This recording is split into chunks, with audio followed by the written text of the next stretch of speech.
நான் வெளியே வாய் விட்றா சரி வாயை கூட்டுறா ஒன்றும் பண்ண மாட்டாங்கடா.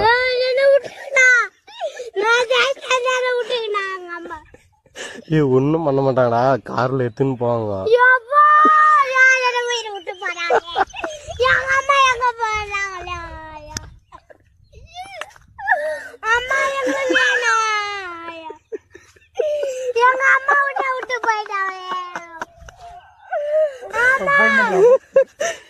அந்த பையனால கத்துறோம், கொஞ்சம் சீக்கிரம் வாங்கினா எங்களை காக்கி